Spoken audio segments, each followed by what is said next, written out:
The weather reporter looked straight into the camera and said something that made my blood run cold. It sounded like a normal forecast, but then she paused, touched the edge of her desk, and quietly changed one word in the middle of the sentence. Nobody watching would have noticed. I did, because that exact word was something my younger brother used to say whenever he wanted me to know he was in trouble. I hadn't heard it in 7 years.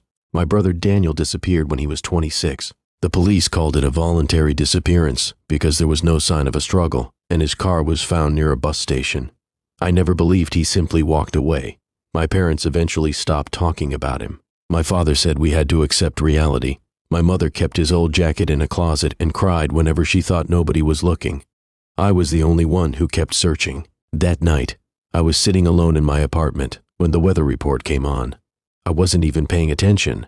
Then the reporter said, "The storm will move east by morning, but travelers should avoid Route 17 until the road crews finish their work." She looked down for half a second and added, "The old bridge is still safe." Daniel used to call me Old Bridge. It was a stupid nickname from when we were kids.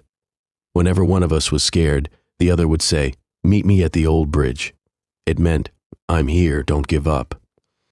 I froze. I replayed the broadcast 3 times. On the 4th replay, I noticed something else. The reporter had placed 3 small cards beside her microphone. On each card was a number, 171819. Those numbers meant something to Daniel and me. If you're into stories about family secrets, betrayal, and the kind of truth that can change everything, subscribe to Family Betrayal. And just so you know, the faces, photographs, background footage, and visual scenes used in this story are only presented to help imagine the events as they unfold. The story itself is told as a dramatic, true lifestyle experience. I called the television station immediately. A receptionist answered and told me the reporter had already left. I asked if I could speak with her. The receptionist laughed and said she wasn't allowed to give out personal information. Then my phone rang.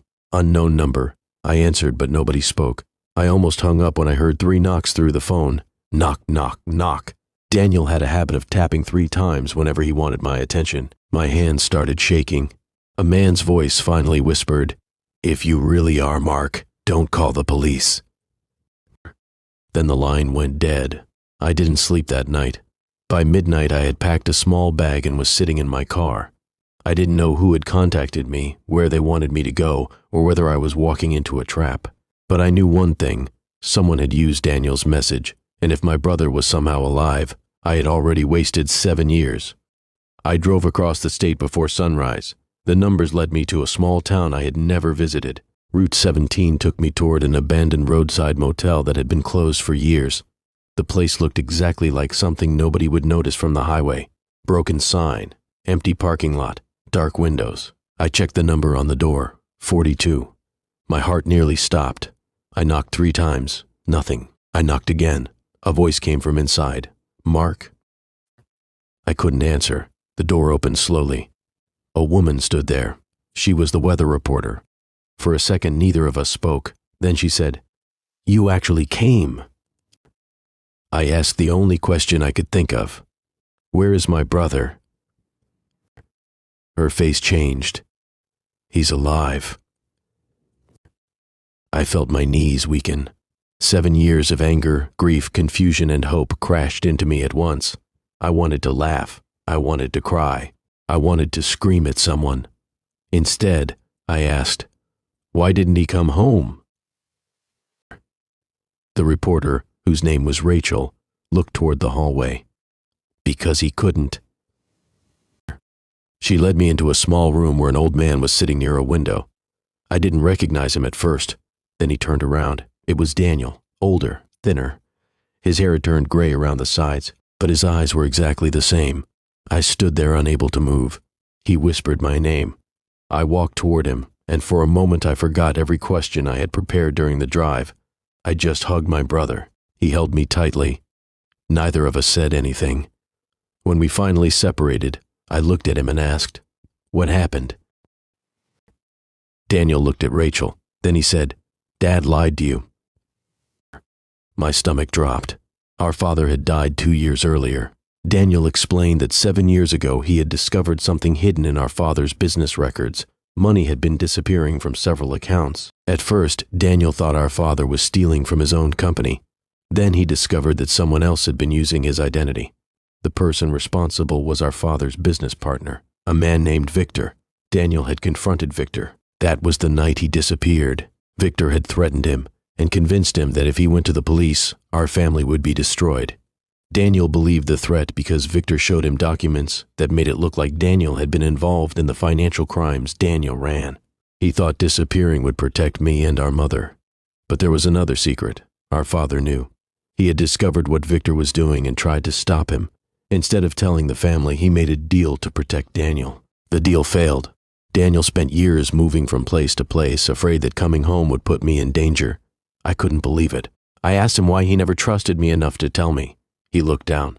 Because I knew you'd come looking. That sentence broke something inside me. I was angry at him for leaving, angry at my father for hiding the truth, angry at myself for spending years wondering whether my brother had simply chosen a different life. But then Rachel placed a folder on the table. "There is more," she said. Inside were copies of bank records, photographs, letters, and one handwritten note from my father. I recognized his handwriting immediately. The note said, "If Daniel ever comes home, give this to Mark. He deserves to know why I kept silent." My hands trembled as I read the rest. My father had spent years secretly collecting evidence against Victor. He knew Victor had powerful friends and connections. He also knew that if he exposed everything too early, Daniel could be blamed for crimes he hadn't committed. But my father had died before he could finish. The final piece of evidence was missing. Rachel told me she had found it. It was hidden inside an old weather station outside town. That was why she had used the live broadcast. The weather report wasn't meant for the public. It was meant for me. We drove there before sunrise.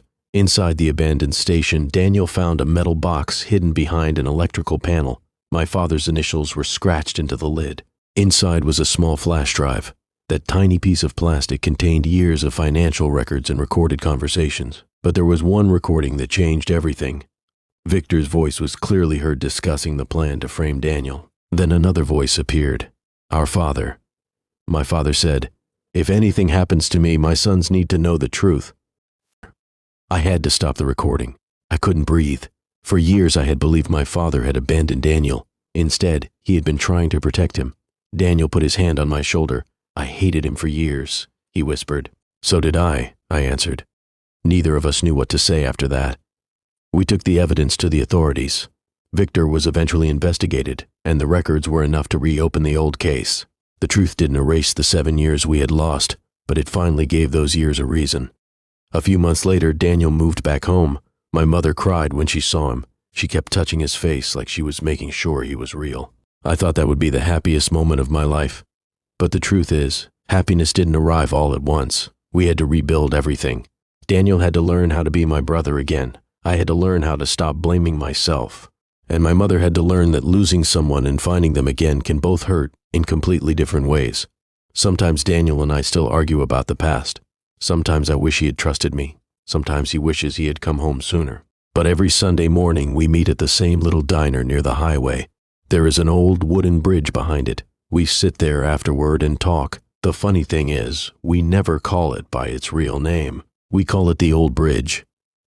Looking back, I still can't believe a weather reporter accidentally revealed a message that changed my entire family. But maybe it wasn't an accident. Maybe Rachel knew exactly what she was doing. Maybe my father had been waiting for the right person to finish what he started. And maybe Daniel wasn't really lost for 7 years. Maybe he was waiting for someone to prove that coming home was finally safe. That experience taught me something I will never forget. Sometimes the people we think abandoned us are carrying battles we know nothing about. Secrets can protect a family for a while, but eventually they become another kind of betrayal. If you were in my place, would you have driven across the state after seeing that strange message, even without knowing who sent it? Or would you have stayed home and called the police? Tell me what you would have done in the comments. And if this story made you think about someone in your own family, share it with them. Sometimes one conversation can repair years of silence.